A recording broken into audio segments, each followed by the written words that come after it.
വാഹന ഉടമകളുടെ ശ്രദ്ധയ്ക്ക് കേന്ദ്ര സർക്കാരിന്റെ മോട്ടോർ വെഹിക്കിൾസ് റൂൾസ് ആൻഡ് റെഗുലേഷൻസിൽ പുതിയ മാറ്റങ്ങൾ വന്നിരിക്കുകയാണ്. ഇതിന്റെ അടിസ്ഥാനത്തിൽ നിങ്ങളുടെ വാഹനത്തിന് ഒരു വർഷത്തിൽ 5 അതിലധികം തവണകളോ നിയമലംഘനം സംഭവിക്കുകയാണെന്നുണ്ടെങ്കിൽ വാഹന ഉടമയുടെ ഡ്രൈവിംഗ് ലൈസൻസ് വരെ റദ്ദ് ചെയ്യപ്പെട്ടേക്കും. കൂടാതെ ഇപ്പോൾ നിങ്ങളുടെ വാഹനത്തിന്റെ ഓണർഷിപ്പ് ചേഞ്ച് ചെയ്യുന്നതിനോ പെർമിറ്റ് എടുക്കുന്നതിനോ അല്ലെങ്കിൽ ടാക്സ് അടക്കുന്നതിനോ പോലും സാധിക്കുന്നതായിരിക്കില്ല. ഇതിനെല്ലാം പുറമെ മോട്ടോർ വെഹിക്കിൾ ഡിപ്പാർട്ട്മെന്റിന് ഇത്തരത്തിൽ നിയമലംഘനത്തിൽ ഏർപ്പെട്ട വാഹനം കസ്റ്റഡിയിൽ എടുക്കുന്നതിനും നിയമ നടപടികൾ സ്വീകരിക്കുന്നതിനും സാധിക്കുന്നതാണ്. ഇതിലൊരു ആശ്വാസ വാർത്ത എന്തെന്നാൽ കേരളത്തിൽ ഈ ഒരു വിഷയത്തിൽ യാതൊരു തീരുമാനവും കൈക്കൊണ്ടിട്ടില്ല എന്നാണ് ഗതാഗത മന്ത്രി ഈയിടെ അറിയിച്ചിരിക്കുന്നത്.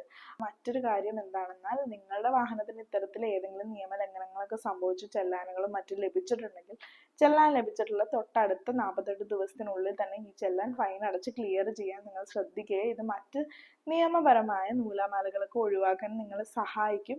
കൂടാതെ വാഹനങ്ങൾ നിരത്തിലിറക്കുമ്പോൾ നിലവിലെ ഗതാഗത നിയമങ്ങളൊക്കെ പാലിച്ചുകൊണ്ട് തന്നെ വാഹനങ്ങൾ ഓടിക്കാൻ ശ്രദ്ധിക്കുക.